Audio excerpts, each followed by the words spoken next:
One incident that's gotten attention from the Israeli military incursion into Gaza involves this hospital attack. Now, you mentioned that the evidence suggests that it was actually a misfired rocket from within Gaza.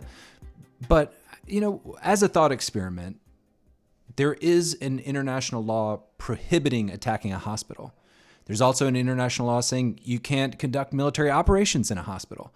What happens when those two combine? Like, let's say, hypothetically, we're in a world where Hamas is literally staging rockets from a hospital. Well, different hospital, different day. There's video YouTube footage of a Hamas rocket firing an RPG from the entry walkway into a hospital. So it's not a theoretical, hypothetical question. And the answer, and the same thing happened, by the way, to American forces in Grenada. You're taking fire from a hospital, and they return fire. It really becomes a proportionality question and a question of, is there a better way to achieve the military mission, right? The harm that accrues, both morally and psychologically, from targeting a hospital, and the Israelis would say, we never targeted a hospital. We don't target hospitals. What we do is we target the people or the facilities that are illegally using those hospitals. I still have the duty to take all feasible measures to minimize or eliminate civilian damage. So that means I might change the angle of attack of a weapon. I might choose a different weapon. I might issue a warning and give a certain amount of time based on this particular weapon. And then while that time period is going and I've warned civilians, change to a different weapon because it was feasible, it was pragmatic, it was achievable. And then lastly, I think what you were alluding to is the rule of proportionality, which looks like you're targeting civilians because some civilians are dying or being injured. But the idea is that you can never, and I'll quote the language, intentionally launch an attack in the knowledge, so it's an intentional thing, and I'm saying, I know I'm going to kill civilians and I want to kill them. I can never intentionally launch an attack in the knowledge. Doesn't mean it might not be accidental or unintended or, an easy example. When Hamas was firing rockets and the rocket veered off course and landed in the parking lot of that hospital at Al-Shifa and killed civilians, that's not a war crime because they weren't trying to target the civilians. They weren't intentionally launching the attack against those protected civilians. It's a tragic accident. So the crime is proportionality, intentionally launching an attack in the knowledge that such attack will cause damage. And here there's this really nifty combination of both treaty and custom. So what I'm about to tell you is part treaty language and part custom.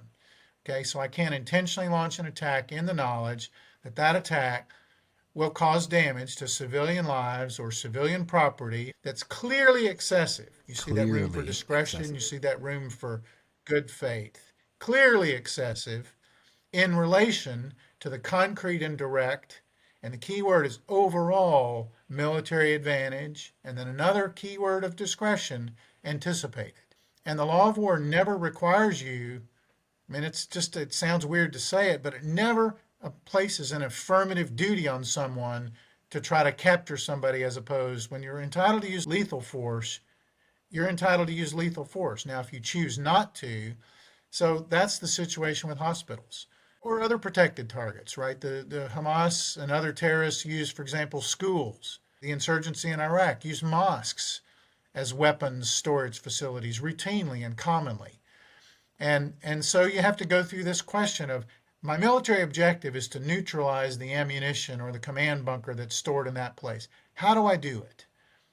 Well, there's a lot of ways of doing it. And it gets to what you were saying earlier. Even if I could legally target that thing, right?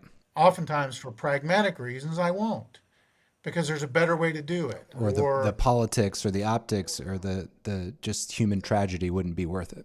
Exactly. Or I might target it in a different way.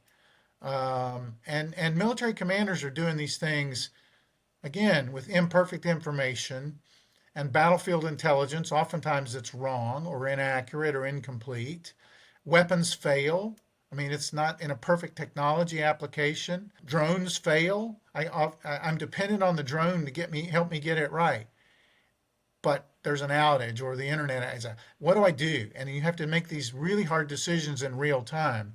And I want to emphasize this. That's why we owe an absolute duty when soldiers or Marines are doing their best to comply with the laws of war as they know them. That's what the law does. It protects them. It gives them combatant immunity. We can't try to second guess that. We have to, if they've acted in bad faith, we investigate and we prosecute them. Or if they've intentionally committed crimes, we investigate them and we prosecute them. And the Israelis do this. But what we have to do is be very clear on both sides that we expect them to comply with the law at all times in all circumstances. But conversely, when they're doing their very, very best under extremely difficult circumstances to comply with the law, we give them that professional latitude to do so. In part because and this is what most lay people don't understand, is that the law of war embeds, implicit, woven into the fabric of this body of law, is that discretion.